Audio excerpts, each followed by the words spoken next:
fosse com a Vivi aqui no encontro, em Goiânia, com o Eduardo Sabag.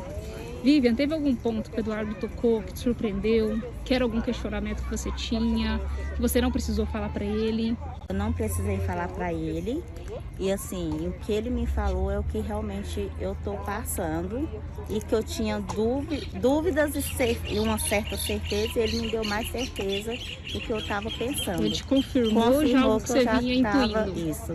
Primeiro, espiritismo é religião ou não? Então, espiritismo, na verdade, não é religião, é uma doutrina. Eles falam que é uma doutrina, mas É. hoje em dia virou uma religião. Você não vai chegar e falar assim, qual que é a tua religião? Eu não tenho religião, mas eu sigo a doutrina espírita. Você não vai falar isso. Então Sou espírita. é. Por que aconteceu isso? Porque na época do materialismo, né, em 1800, quando Allan Kardec começou a querer, começou a perceber que existia uma movimentação dos espíritos, começou a codificar a doutrina espírita, para não ter que explicar a história inteira, porque é meio monótona. Mas nasce com ele o espiritismo? Ele foi assim, o Allan Kardec era um cara inteligente pra caramba, discípulo do Pestalozzi, o cara era mó crânio, super cético, e ele percebeu que estava acontecendo alguma coisa que não tinha explicação, que era a mesa de 300, 400 quilos que levantava e girava E ele nos via isso? bailes. E aí ele falou assim, eu não acredito nisso, eu vou ver. Ele foi lá ver Tá. e viu que de fato estava acontecendo e começou a ver que existia uma inteligência por trás disso. Aí ele começou a se comunicar com os espíritos, do tipo assim, B era 2 porradinhas, A era uma, tudo. E aí depois ele percebeu que tinha algumas pessoas que tinham uma sensibilidade para captar essas mensagens desses espíritos. Porque assim, como é que funciona a mediunidade, né? Eu sou médium, eu vejo, ouço espíritos, faço psicografia, eu tenho várias mediunidades, eu tenho a de cura, tenho todas as que tem no livro dos médiuns. Mas não necessariamente uma pessoa tem todas essas... Não. Na verdade, assim, todo mundo é médium, porque Allan Kardec concluiu o quê? Que todo no mundo? mínimo, no mínimo, pelo menos um pensamento de um espírito você recebe. O quê? Todo mundo recebe Mas eu intuição. achando que é meu?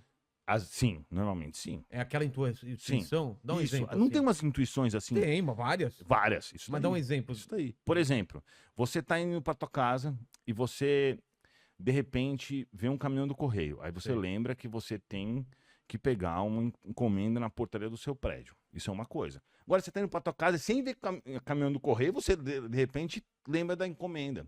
Isso daí foi uma intuição, porque seu cérebro não é super avançado pra tá procurando o que fazer. Só se você parar Ou pra aquele pensar. que você faz sempre o mesmo caminho e vem... Isso. Cara, hoje eu vou fazer outro caminho, É. não sei por que eu quero fazer outro caminho. Isso, ou às vezes você sabe que aquilo ali vai dar errado, ou vai dar certo, e você não sabe de onde surgiu esse negócio. Então, essa é a intuição. Normalmente é minha mulher falando.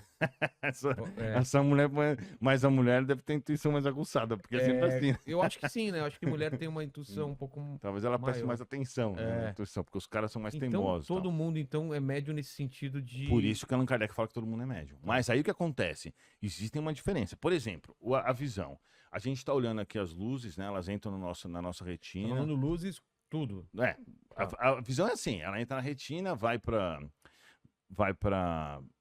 o cérebro aqui, pro lobo occidental, né? Alguma coisa assim, e ela é processada aqui. Então, na verdade, o olho serve para captar a luz e o cérebro para processar. A mediunidade é a mesma coisa. A glândula pineal, que fica mais ou menos no centro aqui, ela capta os sinais da outra dimensão, que é o mundo espiritual, né? que é uma dimensão já compreendida por alguns físicos que estão falando bastante agora sobre a teoria das cordas, entendeu? Os americanos, eu estava vendo esses dias... A gente até estava discutindo se a matéria escura não seria uma coisa desse mundo espiritual, né?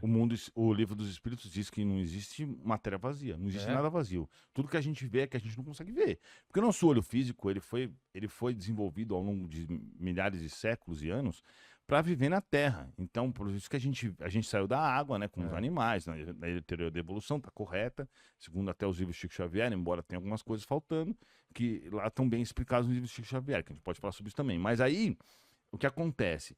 Quando nós saímos da água, a gente desenvolveu o nosso olho físico para ver bem as coisas aqui, etc. Mas isso não quer dizer que o mundo é isso que a gente vê. Tanto que a gente não consegue ver o raio-x, infravermelho e nem infravermelho, ultravioleta. o raio gama, a gente não vê um monte de coisa, né? Ondas também, ondas eletromagnéticas, a gente não consegue ver isso com o olho. Então, assim, nós somos muito incapazes perto do que é o mundo em imensidão. Mas aí... Voltando lá, então nós temos... E aí essa teoria das cordas, eles falam, na verdade, você estava vendo esse dia no Discovery Channel, os americanos falando lá que um dos caras que está defendendo essa tese, ele fala assim, ó, inclusive tem uma dimensão aqui conosco. Ele está falando do mundo espiritual. que é a lógica, né? Então o mundo espiritual, ele tá aqui conosco, o cara São querendo ou 10 ou não. 12 dimensões, né? Exato, é isso aí. Coexistem, né? E aí, o que que é a mediunidade? É você ter esse receptor, essa glândula pineal, diferenciada, que consegue captar esses sinais e processa no cérebro. Tá. Então, quando as pessoas vão lá, eu sei que eu vejo toda hora, a pessoa chega lá e fala, Eduardo, eu quero melhorar minha mediunidade. Eu chego e pergunto pra ela assim, tá doendo algum dos lados da sua cabeça? Ela fala, tá doendo esse. Por quê? Porque quando os espíritos vão desbloqueando a mediunidade da pessoa, eles desbloqueiam o cérebro, porque são os neurônios que processam, da mesma forma que processam um monte de informação, né? O que a gente vê, o que a gente ouve, o nosso raciocínio, as nossas memórias, todos os processos em si. Então, assim, a mediunidade, ela é, por exemplo, qual que é a diferença? Se você pegasse o corpo de Chico Xavier, que óbvio que já tem toda composição, mas ele tinha grandes modificações biológicas em relação às outras pessoas, que a gente não tem essa capacidade porque nós estamos começando a entender o cérebro, né? É. E ainda bem no básico, mas o cérebro é altamente complexo e a glândula pineal também. Então, assim, só fazendo um adendo aí, tem um livro de Chico Xavier que ele fala sobre as funções da glândula pineal, isso em 1945, acho que só agora que a medicina foi descobrir. Então, como é que Chico Xavier sabia disso e colocou isso no livro dele? Que era de André Luiz, psicografado pelo médium Chico Xavier. Né? Inclusive, tem americanos estudando esse livro, porque eles falaram, como que o cara conseguia saber disso há 50 anos atrás, 60, 70 anos atrás, e só agora isso foi descoberto, que de fato essa glândula pineal tem tais funções que estavam descritas naquele livro. Então você vê que é o seguinte, o cara pode chorar, pode falar o que for, espiritismo, mano, é a razão. Eu sou um cara super cético. Eu não acredito em nada que não tenha lógica. Comigo não tem pozinho mágico, não tem essas coisas. Eu não sou um cara burro. Entendo de qualquer assunto, a gente pode falar que desde menstruação até combustível de avião, estudei pra caramba um monte de coisa. E eu falo pra você, o espiritismo tem lógica. Senão eu nunca seria espírita, né? Então quando eu conheci o espiritismo, eu fiz essa primeira pergunta. Falei assim, putz, vai ser igual todas as outras religiões. Os caras vão falar coisa que não tem sentido. E até hoje eu não encontrei nenhuma contradição dentro da doutrina espírita.